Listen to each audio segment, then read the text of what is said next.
Bienvenue au centre évangélique L'Arche de l'Alliance. Situé sur l'avenue Mobutu, au quartier Abattoir, dans la commune de Massina à Kinshasa, République démocratique du Congo, le centre évangélique L'Arche de l'Alliance est une église locale de la 37e communauté des Assemblées de Dieu, les premières extensions de l'église Labor. Il est dirigé par son serviteur, le pasteur Israël Sembeloela. Ces cultes sont organisés le mercredi et vendredi de 17h à 19h, ainsi que les dimanches dans ces deux services de 8h à 11h et de 17h à 19h. Sa vision, c'est la mission qui a pour tâche l'évangélisation, l'implantation, la formation et le développement de tout homme et de tout l'homme. Si le Christ vous a franchi, vous serez réellement libre. Jésus-Christ t'aime et continue à t'aimer. Il t'attend pour te faire grâce. Je crois en Jésus. Je crois qu'il est le Fils de Dieu. Je crois qu'il est mort et ressuscité. Je crois qu'il a payé pour tout. Et je crois qu'il est ici, présent au milieu de nous, tout puissant. J'aimerais vous demander par votre permission si nous pouvons nous tenir debout et nous voulons adorer notre Dieu le Rédempteur. Alléluia. Lui qui s'est chargé de nos iniquités à la croix, et à la croix il a dit tout est accompli. Amen. Voilà pourquoi nous l'acclamons. Nous l'acclamons pour l'œuvre de la croix. Une œuvre parfaite. Une œuvre parfaite. Alléluia. Bien-aimés, j'aimerais vous rappeler ceci. La Bible déclare dans Psaume 115, 17, la Bible dit ceci: ce ne sont pas les morts qui célèbrent l'Éternel. Amen. Ce n'est aucun de ceux qui descendent dans le lieu du silence. Alléluia. Mais nous bénirons l'Éternel dès maintenant et à jamais. Alléluia. Voilà pourquoi, par votre permission, si nous pouvons encore acclamer en poussant des cris de joie, nous voulons lui dire: Jésus, Jésus, nous célébrons. Jésus est roi. Il est le roi des rois. Il siège et règne en majesté.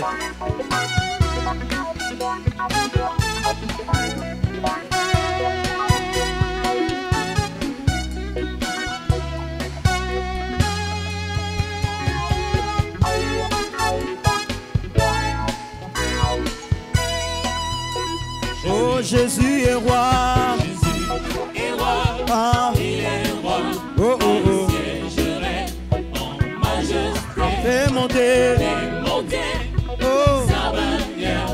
Jésus est roi. Crie Hosanna. Crie Hosanna. Oh. Il est roi. Oh, crie Hosanna. Crie Hosanna. Il est roi. Est-ce que nous pouvons le dire encore? Oh, Jésus est roi. Jésus est roi. Il est roi. Il siégerait en majesté. Fait monter sa bannière. Jésus est roi. Crie Hosanna. Crie Hosanna. Il est. Il est roi. Oh, crie Hosanna. Crie Hosanna. Il est roi. Car le Seigneur est grand. Jésus. Car le Seigneur est grand. Il est digne de louange. Il est digne de louange. Sa gloire remplit les cieux. Sa gloire remplit les cieux.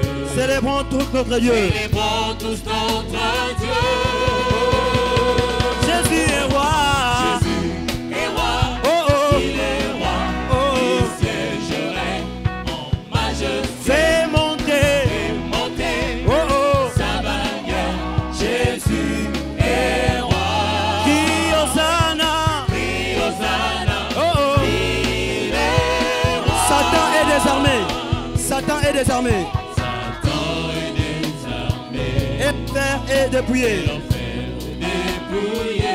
Les démons sont enchaînés. Les démons sont enchaînés. Jésus-Christ a triomphé. Jésus-Christ a triomphé. Oh, chantons Jésus. Jésus est roi. Oh, oh. Il est roi.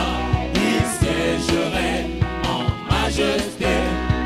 Fait monter sa bannière.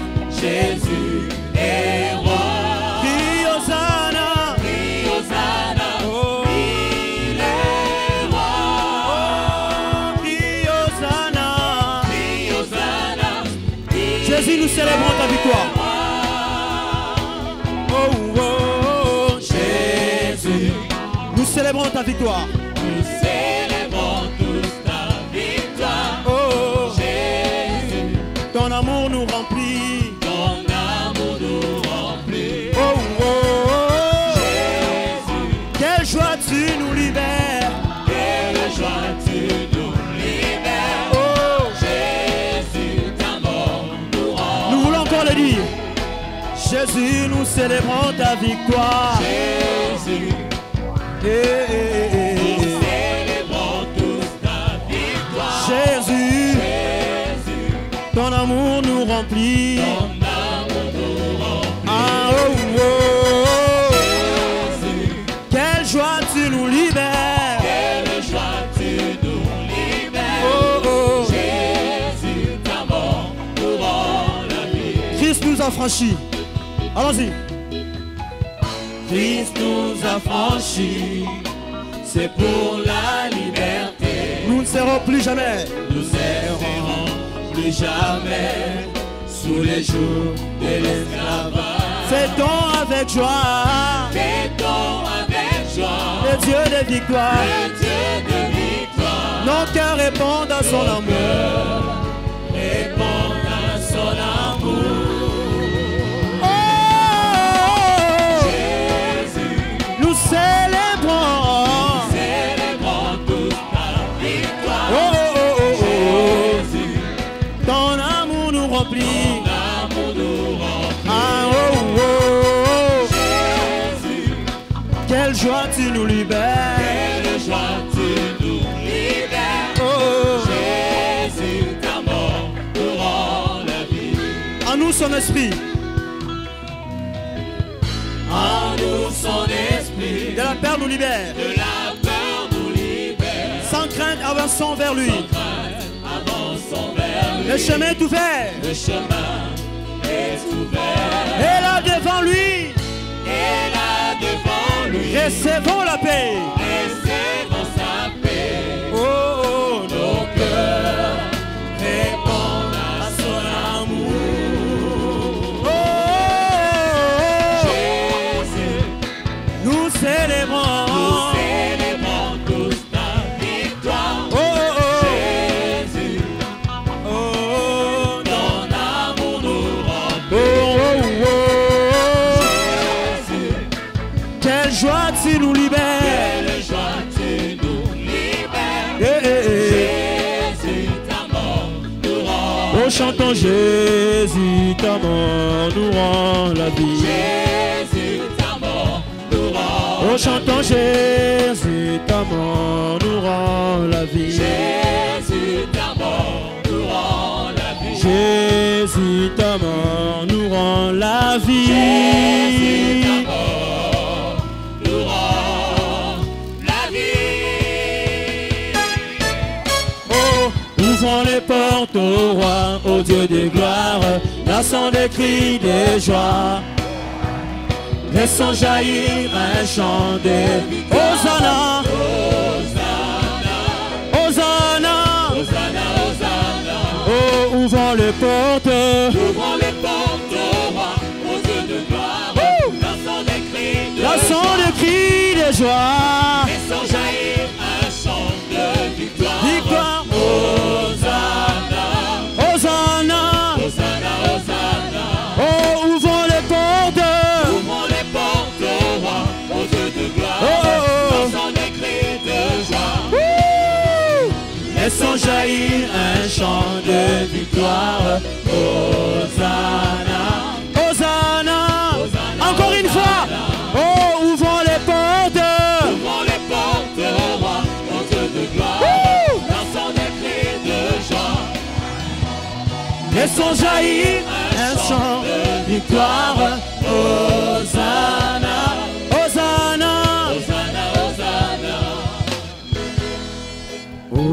Hosanna, Hosanna, chante Hosanna, Hosanna, élevons nos voix. Hosanna, Il veut t'entendre parler. Hosanna, Il est encore, il est encore. Hosanna, Hosanna, Hosanna, Hosanna, Hosanna, Hosanna, Hosanna. Nous poussons des cris de joie. Hosanna, Hosanna à l'agneau de Dieu. Hosanna à l'agneau de Dieu qui ôte le péché du monde. Nous l'acclamons en poussant des cris de joie. Alléluia. Il mérite nos acclamations ce matin. Lui qui ôte le péché du monde. Alléluia. Alléluia. L'agneau de Dieu qui a accepté d'aller à la croix volontairement. C'est Dieu. Alléluia. Tu as accepté d'aller à la croix pour moi. Tu m'as substitué. Qui pouvait le faire, Seigneur? Qui pouvait le faire? Tu as été crucifié. Alléluia. Tu as accepté de mourir pour moi. Comment ne pas te célébrer ce matin? Comment ne pas t'adorer ce matin? Il est racheté. Adore. Adore ce Dieu. Alléluia. Alléluia. Alléluia.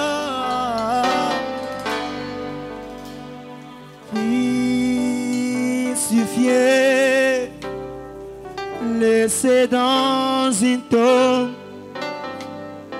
mourir pour moi, rejeté loin des hommes comme une rose piétinée au sol. Tu t'es fait beau pour m'enrichir, mon Seigneur. Est-ce que nous pouvons joindre nos voix? Crucifié, laissé dans une tombe, mourir pour moi, rejeté loin des hommes, comme une rose piétinée au sol. Tu t'es fait pauvre pour m'enrichir, mon Seigneur. Oh, crucifié, laissé dans une tombe, mourir pour moi, rejeté l'un des hommes, comme une rose piétinée au sol, Yahweh.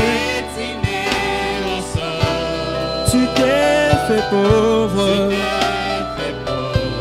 pour m'enrichir, ah mon Seigneur. Oh, crucifié, laissé dans une tombe, mourir pour moi, rejeté l'un des hommes, comme une rose piétinée au sol. Tu t'es fait pauvre, Yahweh, pour m'enrichir,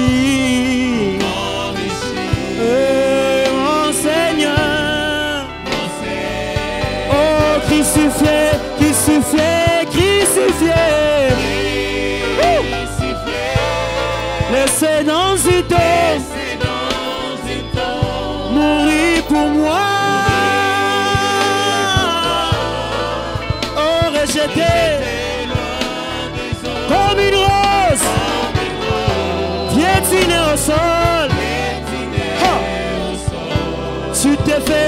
Yahweh,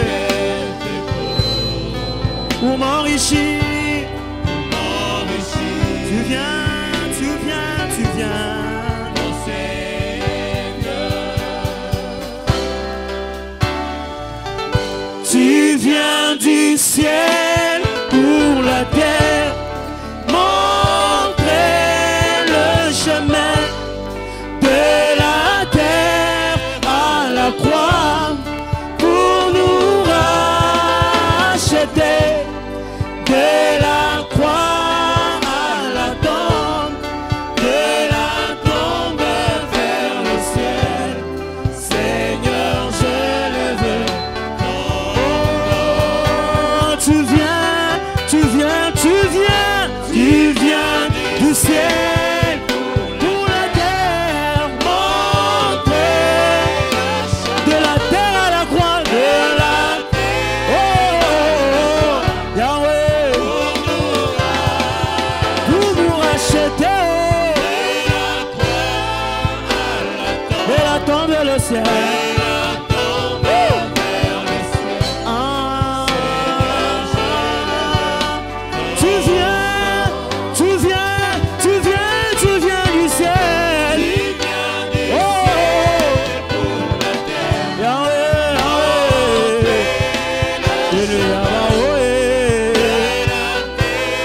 la la la la la, nous racheter. Oh, est-ce que l'assemblée peut le dire? Est-ce que l'assemblée peut le dire? Oh, tu viens du ciel. Oh, de la terre à la croix pour nous racheter. De la croix à la tombe, de la tombe vers le ciel. C'est une déclaration que nous sommes en train de faire ce matin. Est-ce que les vents peuvent s'élever? Tu viens du ciel. Oh, oh, oh, oh. De la terre à la croix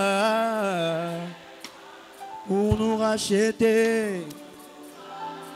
De la croix à la tombe, de la tombe vers le ciel. Seigneur, je lève ton nom. Oh, tu viens du ciel. Oh, oh, oh. Montre le chemin. Oh, oh, oh, oh. Tu nous rachetais un grand prix. Oh,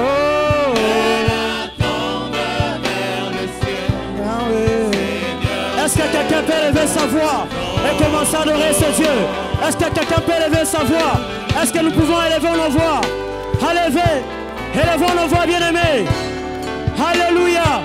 Nous le déclarons qu'il vient du ciel pour la terre. Alléluia.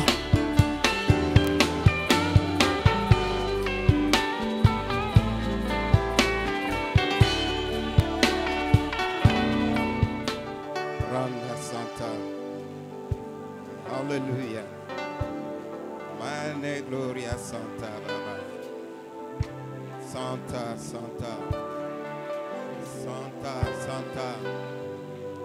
Rondo Santa.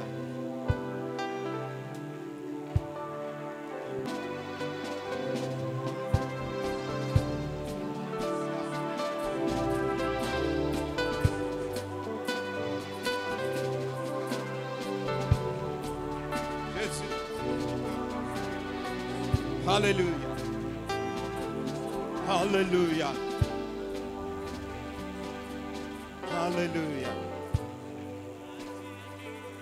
Jésus, merveilleux Seigneur, merveilleux Sauveur, le sauveur de nos âmes. Sois encore glorifié ce matin, Seigneur. Merci pour ta fidélité. Et merci pour ta sainte présence.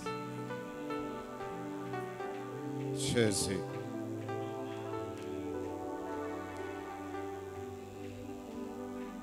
Amen.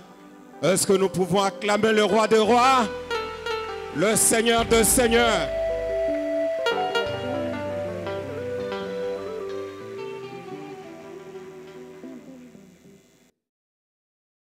Est-ce que la joie est là? Est-ce qu'il est réellement ressuscité? Est-ce que vous en avez la conviction? Est-ce que vous croyez qu'il est vivant? Est-ce que vous croyez qu'il fait la différence? Les chefs spirituels se sont proclamés Dieu et ils sont morts, ils sont restés dans la tombe. Ce matin, nous ne sommes pas venus adorer celui qui ne vit pas, mais nous sommes venus adorer celui qui est vivant. Et le fondement de notre foi, Jésus est vivant. Le trône est occupé. Amen. Amen. Je n'ai pas besoin que quelqu'un vienne me convaincre, mais j'ai ma propre conviction. Je crois de par mon expérience avec lui qu'il est réellement ressuscité. Amen. Nous nous proposons des lectures ce matin. Et bien entendu, nous nous tenons devant vous sous l'autorité du Saint-Esprit, mais avec l'autorisation de notre papa et notre pasteur, Israël Nsembe. Amen. Les deux lectures que nous nous proposons, la première se trouve dans Actes des Apôtres, à compter du Actes des Apôtres, le premier chapitre. Nous lirons à partir du premier verset jusqu'au verset 11e. Théophile, je parlais dans mon premier livre de tout ce que Jésus avait commencé à faire et d'enseigner de le commencement jusqu'au jour où il fit enlever du ciel après avoir donné ses ordres par le Saint-Esprit aux apôtres qu'il avait choisis. Après qu'il eut souffert, il leur apparut vivant et leur en donnant plusieurs preuves, se montrant à eux pendant 40 jours et parlant des choses qui concernent le royaume des dieux. Et comme il se trouvait avec eux, il leur recommanda de ne pas s'éloigner de Jérusalem, mais d'attendre ce que le Père avait promis, ce que je vous ai annoncé leur, dit-il, car Jean a baptisé d'eau, mais vous, dans peu de jours, vous serez baptisés du Saint-Esprit. Alors, les apôtres réunis lui demandèrent, « Seigneur, est-ce à ce temps que tu établiras le royaume d'Israël ?» Il leur répondit, « Ce n'est pas à vous de connaître les temps ou les moments que le Père a fixés de sa propre autorité, mais vous recevrez une puissance, le Saint-Esprit survenant sur vous, et vous serez mes témoins à Jérusalem, dans toute la Judée, dans la Samarie et jusqu'aux extrémités de la terre. » Après avoir dit cela, il fit élever pendant qu'il le regardait et une nuée le déroba à leurs yeux.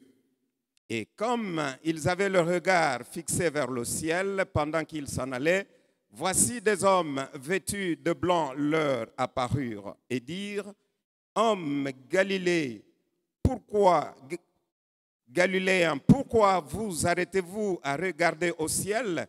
Ce Jésus qui a été enlevé au ciel du milieu de vous viendra de la même manière que vous l'avez vu aller au ciel. » Le peuple de Dieu dit Amen. Le deuxième texte, nous sommes dans Luc, du même auteur. Là, nous prenons le chapitre 24e. Nous n'allons pas lire tout le texte, bien entendu, mais à la maison, vous pouvez lire cela à partir du verset 13e. Nous connaissons l'histoire, mais nous prenons quelques versets seulement en kangourou. verset 21, nous espérions que ce serait lui qui délivrerait Israël. Mais avec tout cela, voici le 3e jour que ces choses se sont passées.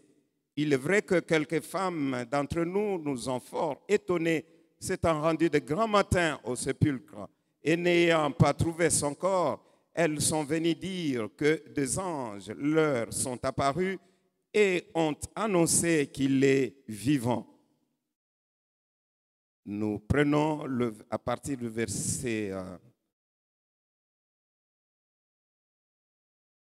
33. S'élevant à l'heure même, ils retournèrent à Jérusalem et ils trouvèrent les 11 et ceux qui étaient avec eux assemblés et disant, est-ce que nous pouvons lire la suite ensemble?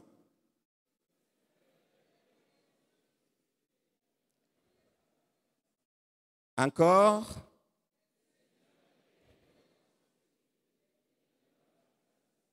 Une 3e fois.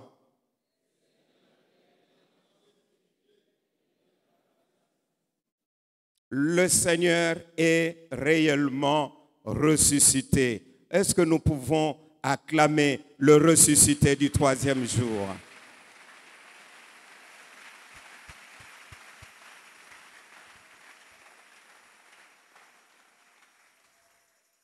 Et ce matin, autour de ce grand thème, la réintroduction du roi et de son royaume, nous partageons une pensée qui se trouve dans ce verset que nous venons de lire. Le Seigneur est réellement ressuscité. Amen. Le Seigneur est réellement ressuscité. Autrement,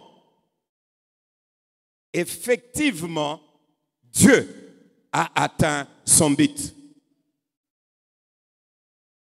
J'aimerais te dire qu'effectivement, Dieu a atteint son but.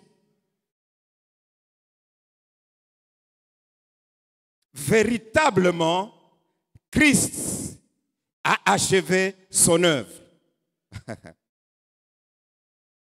Véritablement, Christ a achevé son œuvre. Assurément, je suis sauvé. Amen. Le Seigneur est réellement ressuscité. Assurément, je suis sauvé. Le Seigneur est réellement ressuscité. C'est vrai, le diable est vaincu. Assurément, Jésus est vivant. Le diable est réellement vaincu sur son propre terrain. Et parce qu'il est vaincu, je n'ai rien à craindre. Je ne crains rien parce que le maître qui l'a vaincu est vivant. Réellement, le Seigneur est ressuscité.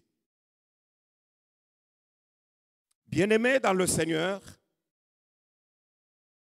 la première ou les 2 lectures que nous venons de faire, beaucoup plus dans Actes des Apôtres, nous voyons de manière beaucoup plus claire et précise combien Luc, l'auteur, en parlant de la résurrection de Christ, il va dans le moindre détail jusqu'à donner des précisions. Et il dit, après sa résurrection, le Seigneur demeura 40 jours sur la terre. 40 jours sur la terre. Et pourquoi il n'était pas pressé de partir aussitôt ressuscité, aussitôt parti? Mais c'est tout simplement parce qu'il voulait asseoir cette vérité de sa résurrection à quiconque pouvait encore avoir de doutes dans le fin fond de son cœur que je suis réellement ressuscité. Et pendant ce temps, il a multiplié de preuves prouvant que réellement Jésus est ressuscité. Et donc, sa résurrection devenait un fait irréfutable. Et personne ne pouvait plus s'en douter.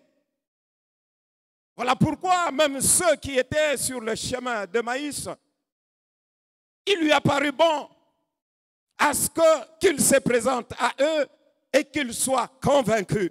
Et aussi, qui avait de doutes, comme toi qui es venu ce matin, peut-être tu as de doutes, peut-être lorsqu'on parle de la résurrection, c'est une histoire, mais je me te dis, la résurrection n'est pas une histoire, la résurrection c'est l'actualité, jour après jour, jour après jour, jusqu'à son retour. Nous célébrerons la résurrection.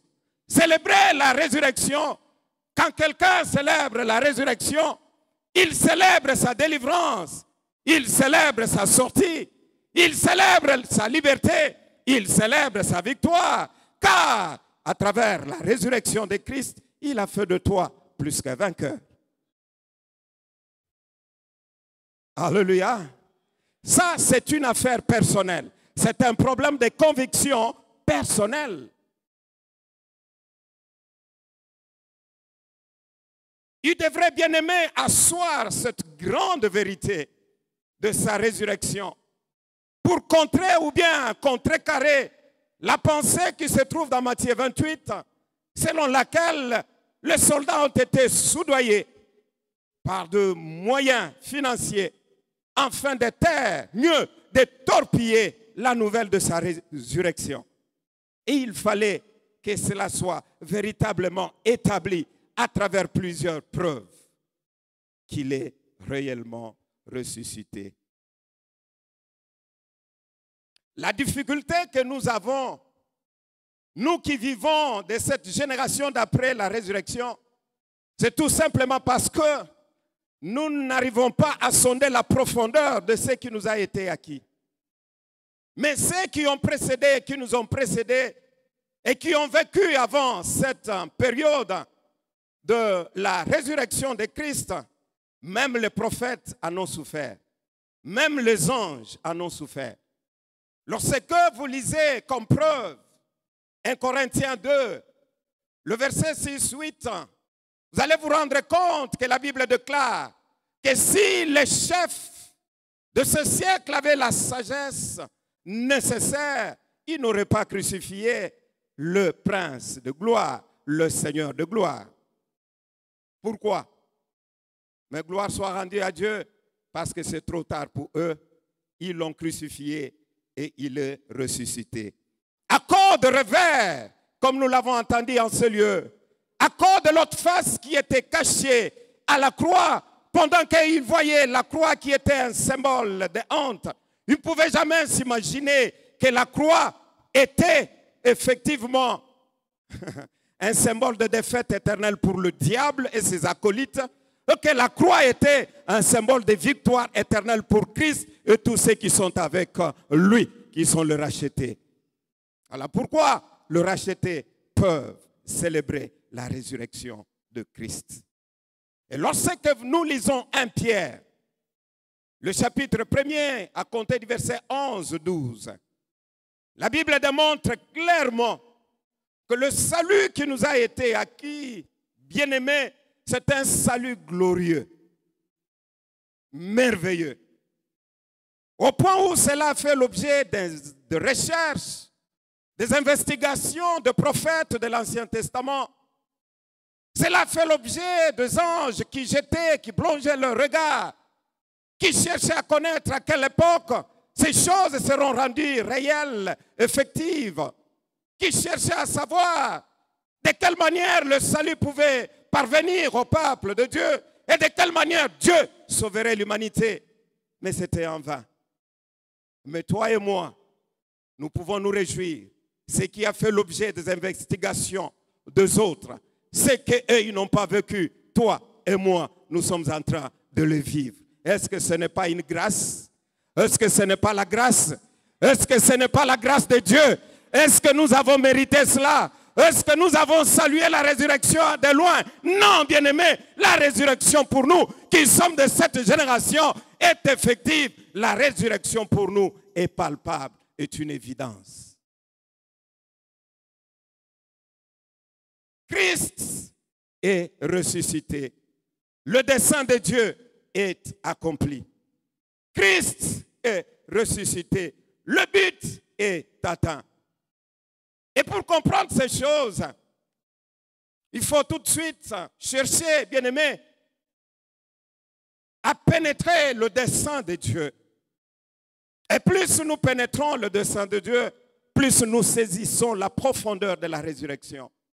Et plus cela devient une évidence dans notre vie, et plus cela devient une expérience personnelle dans notre vie. Quel était le dessein de Dieu? Le dessein de Dieu se trouve dans Éphésiens 1, le chapitre 1er, je disais, le verset 4e, où il est écrit qu'en fait, nous avons été élus en Christ avant la fondation du monde, afin d'être saints et irrépréhensibles devant Dieu. Alléluia. Alléluia. Ça, c'est le dessein de Dieu. Dieu nous a destinés à être saints en Christ. Dieu ne nous a pas créés pour vautrer dans le péché. Dieu ne nous a pas créés pour vivre dans l'inimitié avec lui.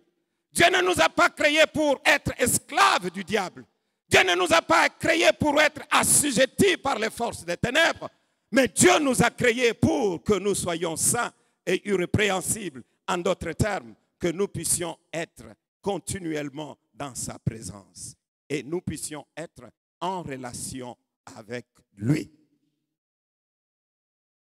Partant de cette pensée, partant de ce dessein, voilà pourquoi dans Genèse 3,15, Dieu va libérer une promesse. Alors que l'homme est tombé plus bas par le péché, Dieu libère une promesse qui trouve son fondement dans ce que Dieu avait pensé, qui n'est rien d'autre que ce dessein pour l'homme. Le dessein de Dieu pour toi, le dessein de Dieu pour moi, c'est d'être saint et irrépréhensible devant Dieu. Et donc, Dieu, c'est un Dieu qui n'échoue jamais. Voilà pourquoi il libère une promesse tout en sachant qu'il y avait déjà une provision. Et la provision se trouve dans Jean 3,16. Là où la Bible dit, Dieu a tant aimé le monde, qu'il a donné son Fils unique afin que quiconque croit en lui ne périsse point, mais qu'il ait la vie éternelle. En d'autres termes, être élu en Christ n'est rien d'autre qu'être destiné à la vie éternelle. Voilà pourquoi le Seigneur, Dieu, va libérer une provision en disant, Christ est donné comme un don. Et quiconque l'accepte comme Seigneur et Sauveur personnel, il est candidat à la vie éternelle. C'est-à-dire, Dieu te retourne dans le plan initial de manière à ce que tu puisses rencontrer le dessein de Dieu pour ta vie, pour ma vie, et vivre conformément au plan de Dieu. Amen. Personne n'est venu dans ce monde selon son bon vouloir, mais nous existons et nous sommes venus dans ce monde parce que Dieu a voulu. Et celui qui a voulu que nous y soyons, c'est un Dieu de but, c'est un Dieu de plan. Amen.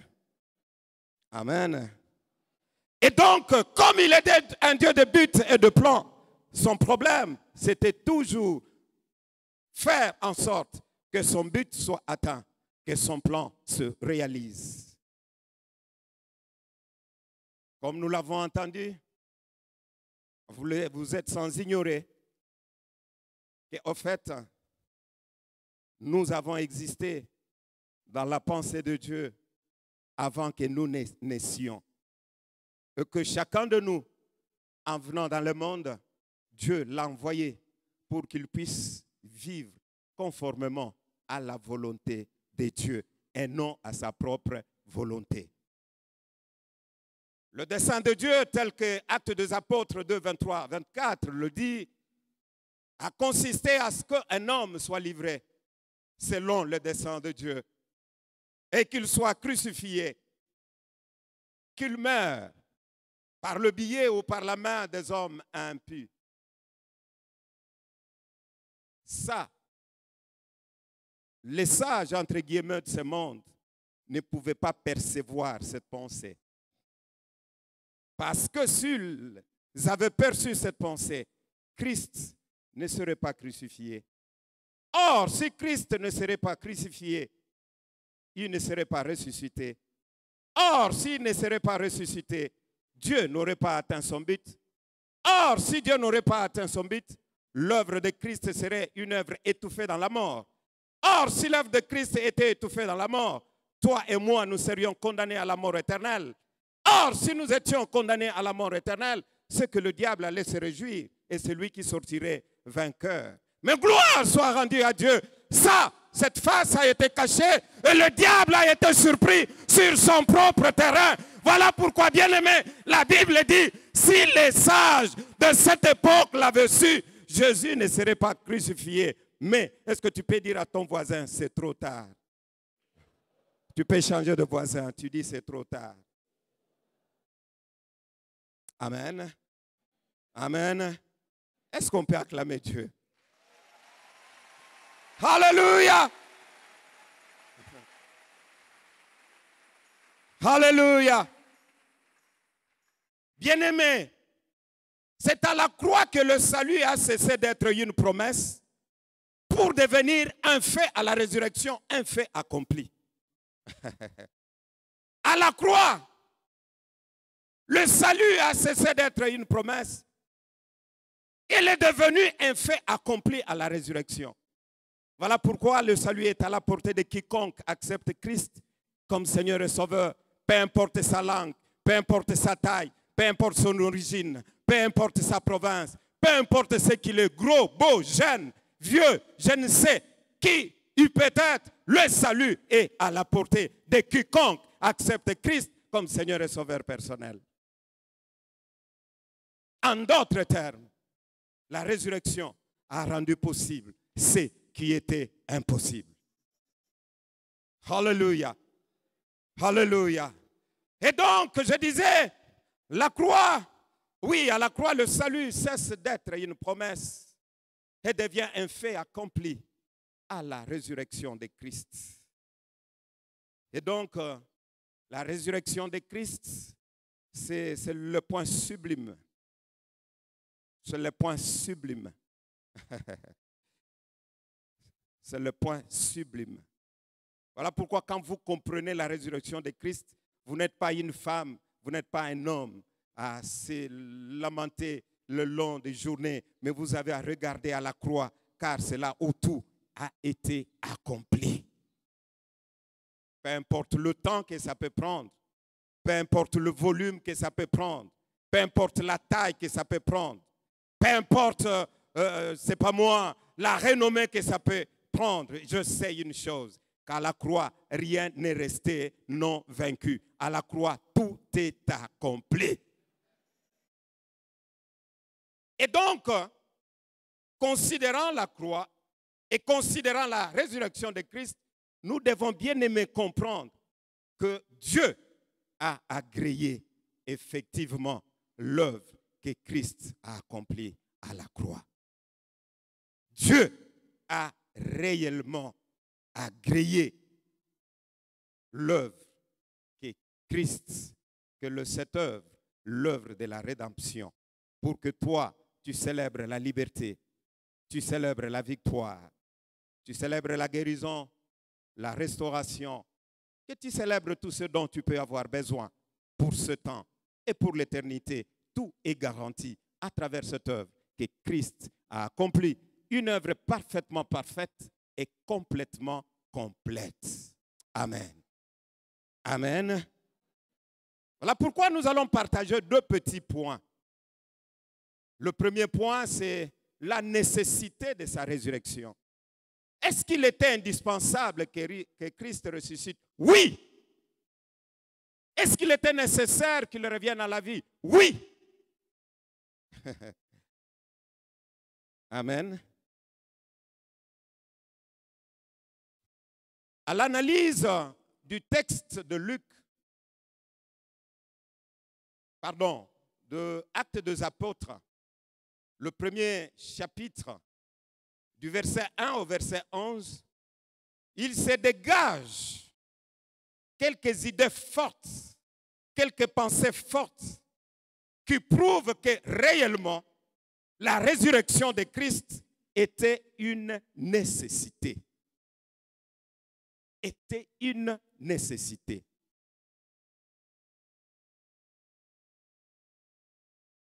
La première pensée, c'est que par sa résurrection, ou à cause de sa résurrection, ou la résurrection elle-même, donne une valeur éternelle à l'œuvre que Christ a accomplie. C'était nécessaire qu'il ressuscite d'entre les morts afin que l'œuvre qu'il avait commencé, qu'il a achevé à la croix, ait une valeur éternelle. En d'autres termes, Christ ne reviendra plus jamais à la croix, car sa victoire est totale et son œuvre est achevée.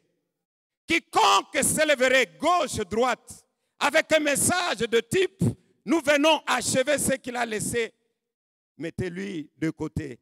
Amen. Fermez l'oreille et ne l'écoutez même pas. Pourquoi? Parce que l'œuvre que Christ a accomplie, c'est une œuvre à valeur éternelle, une œuvre qui couvre les générations, une œuvre qui couvre les époques, une œuvre qui couvre le temps, une œuvre que Dieu a agréée. Et quand Dieu agrée, qui peut s'opposer?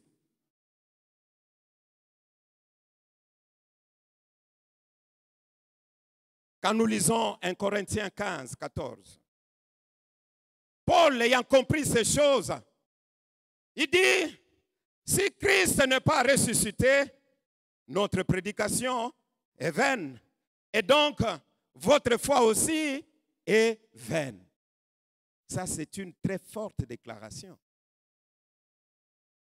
Si Christ n'est pas ressuscité, Paul nous ramène pour que nous puissions comprendre que notre foi, la foi qui sauve, la foi qui guérit, la foi qui transforme, la foi qui est capable de nous amener loin dans une expérience avec Dieu, trouve le fondement dans l'œuvre que Christ a accomplie à la croix de Golgotha.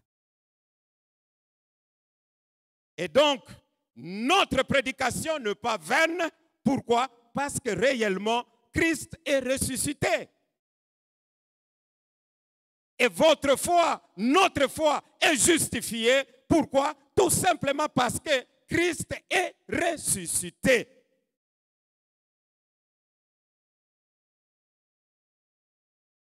Et donc, parce que Christ est ressuscité, il n'y a pas autre message. Comme nous l'avions entendu avec papa dans la semaine. Il n'y a pas autre message. Il n'y a pas autre bonne nouvelle. La bonne nouvelle, Jésus est ressuscité. L'évangile véritable, Jésus est ressuscité. Et lorsque nous déclarons Jésus est ressuscité, le salut nous est acquis, le diable est vaincu, la maladie est vaincue, la mort est vaincue, l'enfer est vaincu, le diable est vaincu, les démons sont dépouillés, les esprits impurs peuvent sauter, car Jésus a vaincu. Alléluia. Et voilà pourquoi la parole de Dieu est indispensable pour toi et pour moi, mon frère. Car c'est dans cette parole même que nous trouvons des promesses. Lesquelles promesses? Pour tout enfant de Dieu qui comprend que Christ est ressuscité, lui servent d'oreiller quand il dort. Tu n'as pas besoin de prendre les médicaments parce que la tête trouble. Non, non, non, non, non. Je dors parce que Dieu, tu as dit. Ah, dans ta parole, tu as dit. Et ce que tu as dit sont oui et amen en Jésus.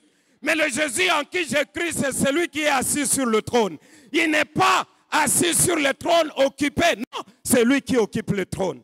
Il a le contrôle au ciel. Il a le contrôle sur la terre. Il a le contrôle sous la terre. Et à cause de ce qu'il a fait, et à cause de ma foi en lui, je m'approprie de ses promesses. Les promesses, je ne cours pas derrière les promesses. Non, ces promesses, je m'en approprie. Car ce qu'il a dit à Abraham a eu leur accomplissement en Jésus. Et où est Jésus? Il est dans mon cœur.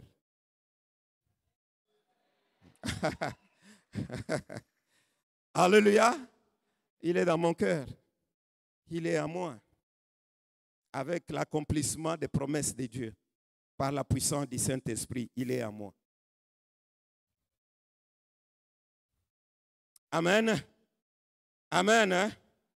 Je n'ai pas besoin que les gens me viennent avec je ne sais quoi. Je ne suis pas de ceux qui doivent suivre. Ceux-là qui prient un Dieu de leur pasteur. J'aime l'homme de Dieu que nous avons en ces lieux.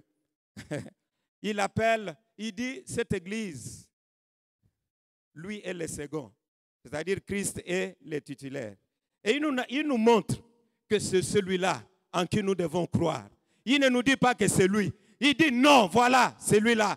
Parce que sa joie, c'est de nous voir tous tels que nous sommes ici, dans la gloire, ensemble avec le Seigneur. Mais nous sommes dans cette ville où les hommes se sont fait, entre guillemets, Dieu. Où les pasteurs sont devenus incontournables. C'est-à-dire, on a trouvé une autre formule. Au lieu de passer par Marie, par le Saint, mais maintenant on passe par son pasteur, c'est alors qu'on peut atteindre Dieu. Arrêtez cette histoire. Arrêtez cette histoire. Alléluia.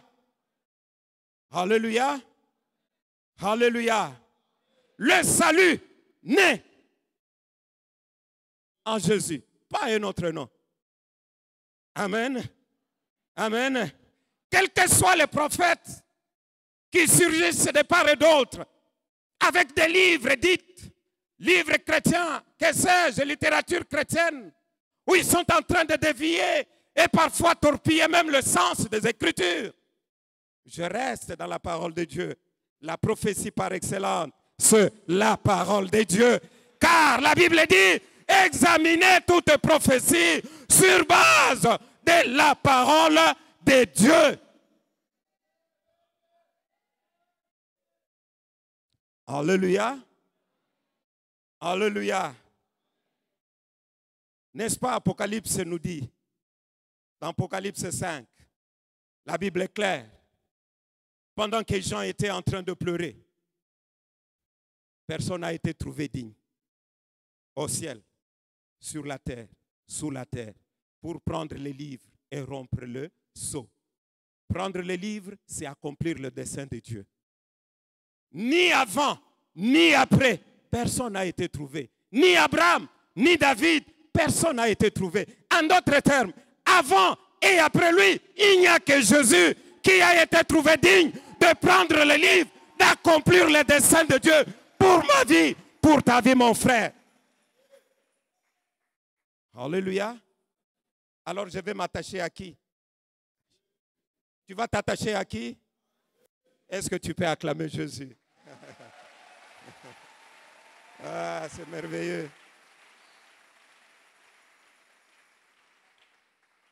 Il n'y a pas meilleur privilège, bien-aimé, que d'être enfant de Dieu.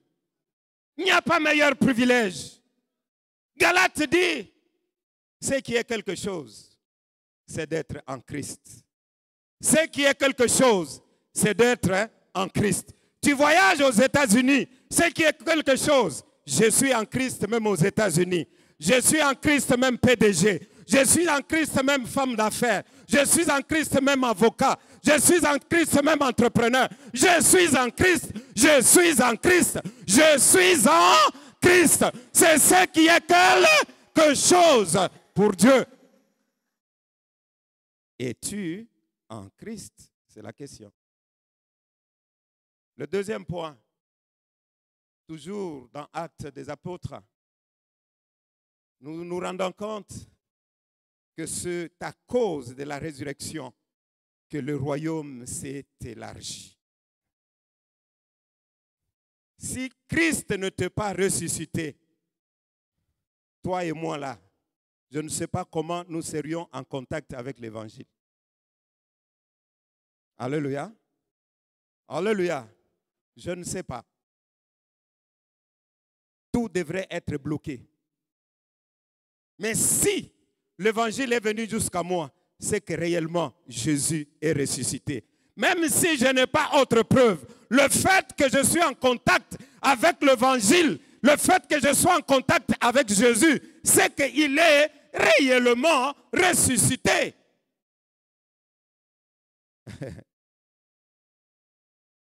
Vous savez, il n'y avait que la même préoccupation.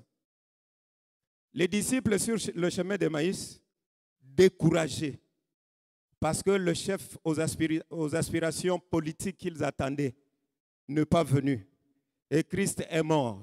Ils vont même libérer une phrase. Nous espérions que c'est lui qui restaurerait le royaume d'Israël. C'était ça leur préoccupation. Et dans Actes des Apôtres, les disciples aussi lui posent la question.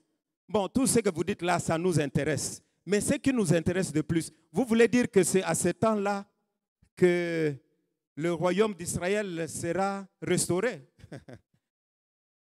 Amen. Amen. Hein?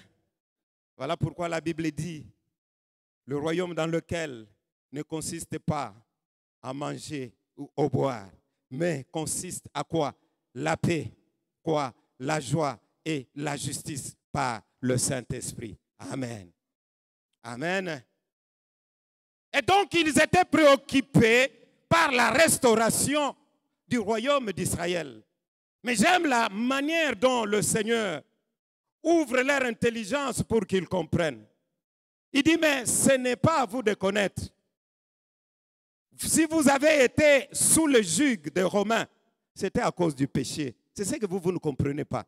Mais moi, je ne suis pas venu restaurer un royaume politique. Même moi, je suis venu m'attaquer à la cause. La cause, c'est le péché. Je suis venu vaincre le péché afin de vous rendre libre.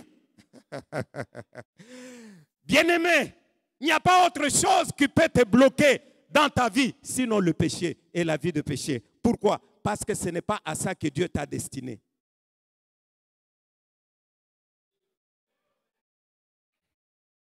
Quand on parle de péché, les gens n'aiment pas. Hein? Mais ici, nous parlons de péché. Nous sommes en train de dire que dans le plan de Dieu, Dieu te voyait saint et irrépréhensible en Christ, qui est l'homme idéal. Amen. Mais maintenant, tu peux te faire esclave. Parce que celui qui est saint, c'est par rapport au péché. N'est-ce pas? Nous sommes saints, c'est par rapport au péché. Si le péché n'existait pas, la sainteté n'aurait pas le sens. Et donc, nous sommes saints par rapport au péché. Alléluia. Et voilà pourquoi le péché peut rendre quelqu'un esclave. Refuse la vie de péché et vis ta vie de liberté en Christ. Car la Bible dit, c'est pour la liberté que Christ nous a affranchis. Christ va plus loin. Il dit très bientôt là, le Saint-Esprit vient. En d'autres termes, il est en train de leur dire que parce que je suis ressuscité, maintenant un autre consolateur peut venir. S'il n'était pas ressuscité, le Saint-Esprit ne serait pas venu. Et si aujourd'hui tu peux dire, je suis baptisé dans le Saint-Esprit, c'est une preuve que l'œuvre de Christ est une œuvre achevée et complète. Si tu es baptisé dans le Saint-Esprit, c'est une preuve que réellement Jésus est ressuscité. Très bientôt là, la promesse sera accomplie. Le Saint-Esprit vient. Quand le Saint-Esprit vient, c'est pour faire quoi? Le Saint-Esprit vient pour élargir le royaume de Dieu. Ça ne sera plus le groupe des Juifs, ça sera aussi les Congolais, les Angolais, les Brazzavillois. Vous pouvez compléter. Alléluia. La résurrection de Christ a rendu possible la mission. Aujourd'hui, si nous pouvons parler de la mission, c'est une preuve que réellement Jésus est ressuscité, le Saint-Esprit est venu et la mission est effective. Amen. Amen. C'est la responsabilité que nous avons, nous, en tant qu'enfants de Dieu. Et il dit, allez jusqu'aux extrémités de la terre. Ceux qui croiront. Ah, j'aime ça. Alléluia. Ceux qui croiront en qui? En Jésus. Ceux qui croiront en qui? En Christ. Pour ceux qui croiront en Christ, ils auront leur part d'héritage de saints dans la lumière. Ça, c'est Colossiens 1:12. Parce que nous avons cru en Christ, ressuscité et vivant, nous pouvons avoir part. Nous avons part à l'héritage de saints dans la lumière. Est-ce que tu reconnais que tu as part Es-tu saint? Oui, c'est à cela que Dieu nous a destinés en Christ. Maintenant que tu es saint, c'est que tu as ta part d'héritage. Ton voisin a sa part d'héritage. Alléluia. Ça ne s'arrête pas là. La deuxième pensée, fantastique. Non seulement nous aurons notre part d'héritage, mais la Bible dit ceci clairement, que le Père les délivrera de la puissance des ténèbres et les transportera où? Dans le royaume du Fils de son amour. C'est très fort. C'est très fort. Très fort pourquoi? Voyez comment les choses sont arrangées. Ce n'est pas par hasard. Tu ne seras jamais transporté dans le royaume du Fils de son amour si le Père ne t'a pas délivré. Ce n'est pas le pasteur qui délivre. Lisez bien le verset. Vous qui courez derrière, non, ceux qui abondent, en tout cas. Je suis en train de dire, de décourager quelqu'un. Ce n'est pas celui-là qui délivre. Mais la Bible dit, le Père les délivrera. Qui est le Père sinon notre Dieu? Qui est le Père sinon notre Dieu? En d'autres termes, pour que tu sois transféré, tu sois transporté dans le royaume du Fils de son amour, Dieu doit se rassurer que tu n'es plus prisonnier. Tu n'es plus captif. Tu n'es plus esclave. Il coupe les liens. Il ôte l'opprobre. Il enlève les chaînes. Il te rend libre et maintenant il peut te transporter. Est-ce qu'on ne peut pas acclamer Dieu?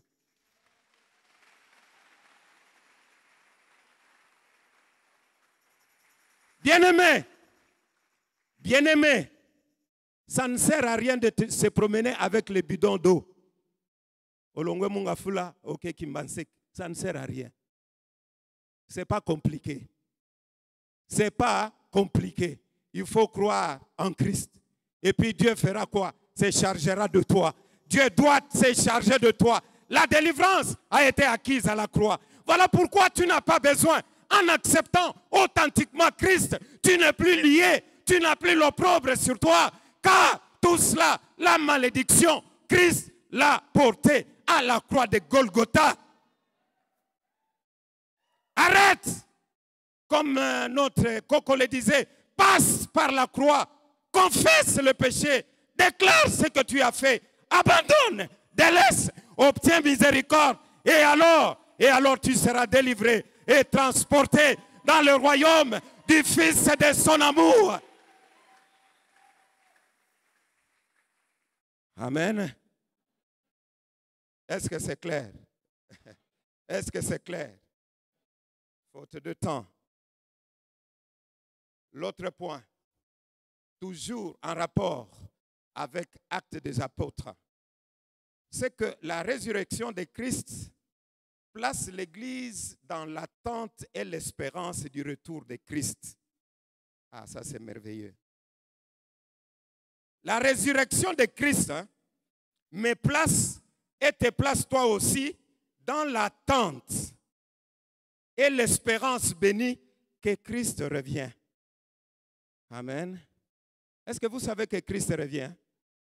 Est-ce que vous savez que Christ revient? Il ne revient pas parce qu'il est ressuscité. Il ne revient pas parce qu'il est vivant. Autant les promesses qui ont été dites pour sa première venue se sont accomplies à 100%, autant les promesses de son retour s'accompliront certainement à 100%. Est-ce que vous savez que Christ revient? Est-ce que vous vivez comme si Christ revient?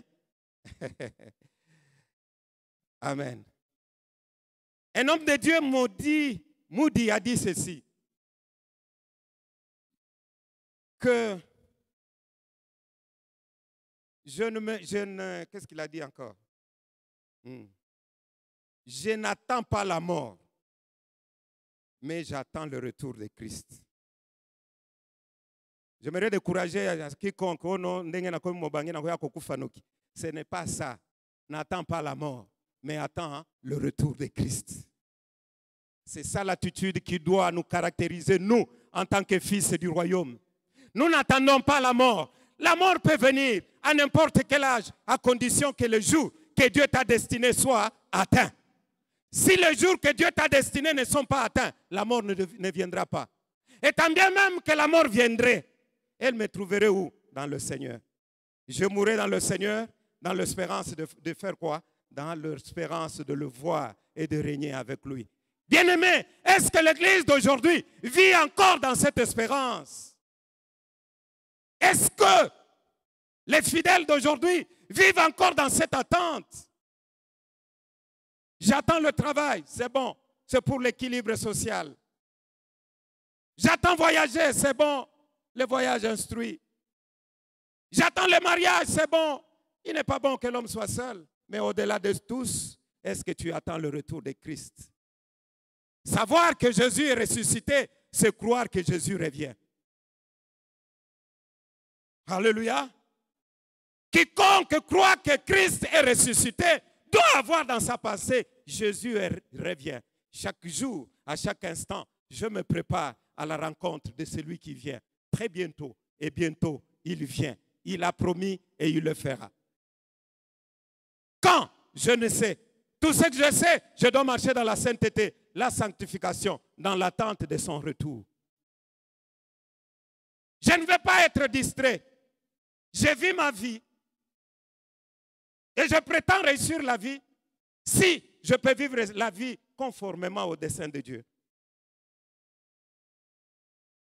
Amen. Amen. Qu'est-ce que toi tu attends? Par-dessus tout, j'attends le retour de Christ. C'est ça l'espérance bénie de l'Église. L'Église n'attend pas l'amélioration de toutes les conditions socio-politico-économiques. Non. L'Église attend le retour de Christ. Mais dans l'entretemps, il est capable de nous prendre en charge, même pendant la famine. Il nous nourrit. Alléluia. Il est capable de nous prendre en charge. Même quand tout se complique dans ce pays, dans notre nation. Dieu te prendra en charge. Tu ne seras pas une nécessité, mais Dieu te donnera le nécessaire parce qu'il est le bon berger.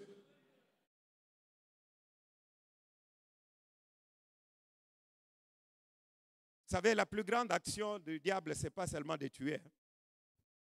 La plus grande action du diable, c'est de détourner l'homme de l'objectif de Dieu.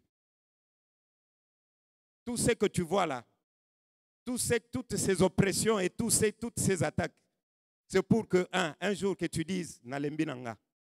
Mais j'aimerais dire à quelqu'un, Kolembate, c'est un ennemi vaincu. On l'a déjà vaincu. Tout ce qu'il fait, ce sont des grimaces, ça va passer. Ça passera. Tu vas traverser une zone de turbulence. Mais si le Saint-Esprit, c'est le capitaine qui conduit ta vie, soyez rassurés que tu vas atterrir. Tu vas atterrir de l'autre côté. Tu vas atterrir de l'autre côté. Peu importe les secousses, peu importe les turbulences. La destination, Dieu ne t'attend pas là où tu es, mais Dieu t'attend là où il te veut. Et parce que Dieu t'attend là où il te veut, peu importe les turbulences, le capitaine qui conduit ma vie, c'est le Saint-Esprit. Il n'a pas dit que je coulerai. Je ne sombrerai pas. Je ne mourrai pas. Je serai de l'autre bord. Car c'est là où il m'attend.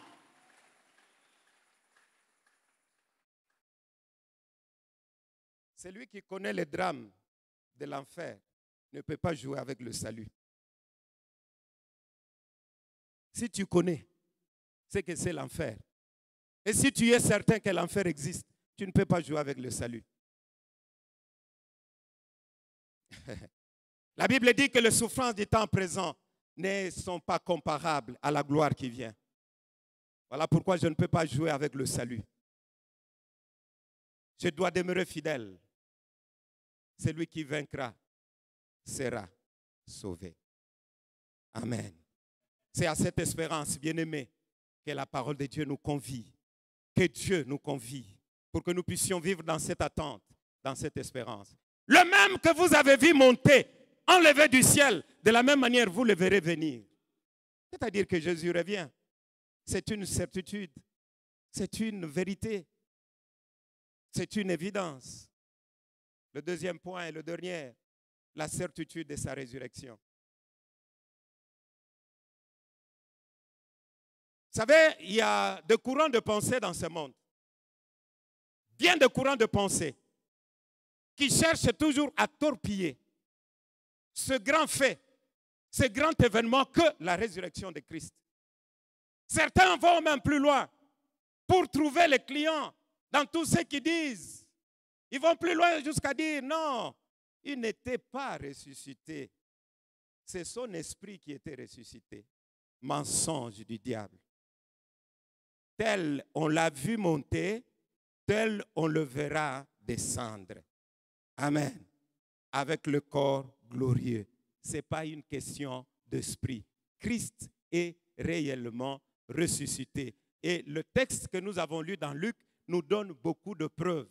Ce n'est pas son esprit, c'est Christ lui-même, avec tout ce qu'il faut pour qu'il soit Christ qui est ressuscité. La preuve est qu'il a eu même à manger. La preuve est qu'il a eu même à enseigner encore en ce qui concerne le royaume. Et donc le message du royaume, c'est un message d'avant sa mort. Le message du royaume, c'est un message après sa mort. Amen. Et donc le message du royaume, c'est le message qui nous conduit jusqu'au retour de Christ en le royaume en tant qu'une réalité présente, mais le royaume aussi en tant qu'une réalité à venir. Quand il vient bientôt. Alléluia. La Bible dit qu'il est apparu vivant. Il en a donné de preuves. Il s'est montré à eux. Quand nous lisons 1 Corinthiens 15, le verset 3 au verset 8, la Bible dit qu'il est apparu à Céphas, Simon.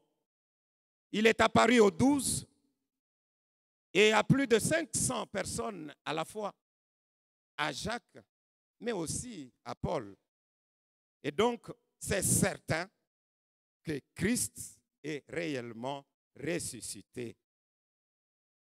Aucun chef spirituel, aucun dirigeant spirituel, nous n'avons pas de témoignage qu'il était né, qu'il était mort, qu'il est revenu à la vie, qu'il vit éternellement et qu'il revient. Non. Mais nous, gloire soit rendue, ce qui nous caractérise, nous singularise et nous particularise, c'est que Christ est né, il est mort, crucifié, mort, enseveli, ressuscité, il est monté au ciel et il revient. Amen. Quelqu'un peut-il te soustraire de cette vérité indéniable? Non, mon frère. Non, ma soeur. Il n'y a aucun. Aucun. Parmi les hommes. Aucun. Et il n'y en aura jamais. Dans Luc 24, que nous avions lu, le verset 5, j'aime la question qui est posée. Pourquoi cherchez-vous parmi les morts celui qui est vivant? Pourquoi cherchez-vous parmi les morts celui qui est? Et donc, quand nous allons le 1er août, les nôtres sont dans leur tombe, n'est-ce pas? Très bientôt, le 1er août, la journée où la fête, où c'est pas moi des parents. On ira dans des cimetières, et on fera tout ce qu'on pourra, mais ils sont là. Mais maintenant, pour Christ, on pose la question, mais non, il ne faut pas les chercher au cimetière. Pourquoi vous devez les chercher? Vous cherchez celui qui est vivant parmi les morts. Qui cherchait Christ? C'est ce que j'aime, la pensée qu'on a développée à l'intercession. Christ, qui est-il pour toi? Christ, au sortir de ces lieux, que quelqu'un s'intériorise. Christ, qui est-il pour moi? Jésus, crucifié et ressuscité, qui est-il pour moi? C'est ce qui crée la différence. Marie de Magdala est allée très tôt, pendant que les hommes étaient quelque part, parce qu'ils avaient peur. Les autres sont même rentrés à la pêche. Non, pas encore à cette époque-là. Mais Marie, ce jour-là de la résurrection, La Bible confirme qu'elle était préoccupée. Préoccupée pourquoi? Est-ce qu'elle était la seule disciple? Non. Il y en avait autant. Mais bien aimé dans le Seigneur, l'affaire de Dieu, c'est une affaire personnelle. Quand tu vois ton frère louer, adorer, il n'exagère pas. S'il exagère pour toi, il n'exagère pas pour Dieu. Alléluia. Arrête avec le ministère de découragement. Arrête. S'il est zélé pour Dieu. Si elle est consacrée pour Dieu. Tout ce que vous voyez, le sacrifice, les abnégations et tout ce qu'il peut faire à cause de son Dieu, c'est à cause de l'expérience personnelle. Marie a fait cette expérience. C'était une femme possédée par les esprits, mais qui a été délivrée. Est-ce que nous tous, est-ce que nous savons que nous étions aussi enchaînés par le pouvoir du péché? Et que Christ a fait quoi? Il nous a délivrés. Marie qui a cette expérience, qui a son histoire personnelle avec Jésus. Pendant que tout le monde dort, elle s'est dit, même dans le tombeau, Jésus est Seigneur.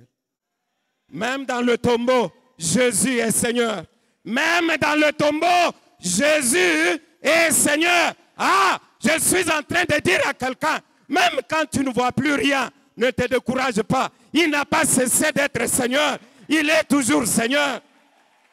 Même quand je n'ai pas d'enfant, on se moque de moi. Non, je me réveille très tôt. Je ploie mes genoux. Je lève ma voix. Il est Seigneur. Quand je ne vois rien, même quand je ne crois plus que c'est possible d'avoir du travail, Jésus reste mon Seigneur. Amen. Quand tout le monde ne me donne plus de considération, quand je suis abandonné, délaissé, quand quelqu'un ne fait pas cas de moi, quand tout est obscur, tout est sombre, rien d'apparent, rien de visible, une chose est vraie, Jésus est Seigneur. Je connais l'expérience de cet homme. Marie avait cette expérience de cet homme. Elle se réveille tôt. Je dois chercher mon Seigneur. Je n'ai pas d'enfant. Il est mon Seigneur. Les hommes ont déclaré des choses sur moi. Il est mon Seigneur. Où est-ce que vous l'avez mis? Où est-ce que vous l'avez mis? Il est mon Dieu. Il est mon roi. Il est mon Seigneur. Il a donné le sens à ma vie. Il m'a donné le bon sens. J'étais esclave. Je suis devenu libre. C'est lui qui m'a libéré de l'emprise du diable. J'étais incapable par moi-même. Je l'ai rencontré. Ma vie a changé. Personne ne peut rencontrer véritablement le Seigneur sans que sa vie ne change. Quand on le rencontre, il transforme notre vie. Il écrit une nouvelle page de notre histoire. Rencontre Jésus ressuscité. Ta vie sera transformée par la puissance du Saint-Esprit. Une nouvelle page de l'histoire de ta vie sera écrite. Les gens te poseront la question de savoir, est-ce que yé, toyété, c'est yé à cause de Jésus?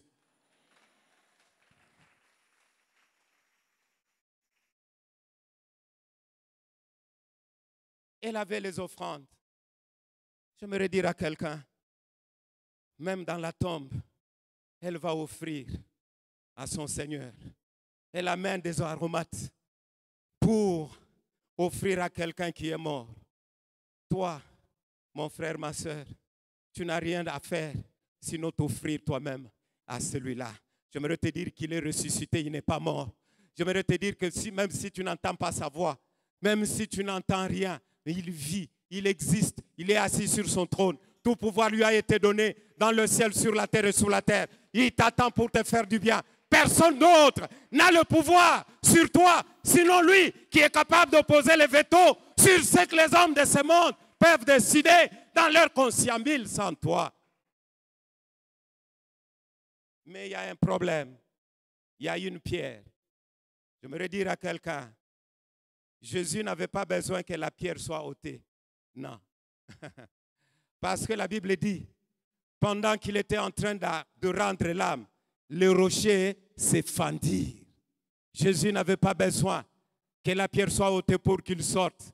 La terre, la pierre était incapable de le retenir. La pierre a été roulée pour que Marie constate les évidences de la résurrection. J'aimerais te dire, mon frère, tu ne peux pas chercher en vain Jésus. Tu ne les chercheras pas en vain. Tant tu les chercheras, tant tu verras les évidences de la résurrection de Christ dans ta vie. Y a-t-il quelqu'un ce matin? Y a-t-il quelqu'un ce matin qui peut expérimenter les évidences de la résurrection? La Bible dit, si l'esprit de celui qui a ressuscité Christ d'entre les morts habite en vous, le même esprit est capable de donner vie à tout ce qui est mort dans ta vie. Est-ce que nous pouvons nous tenir debout ce matin? Alléluia, en acclamant très fort le Seigneur.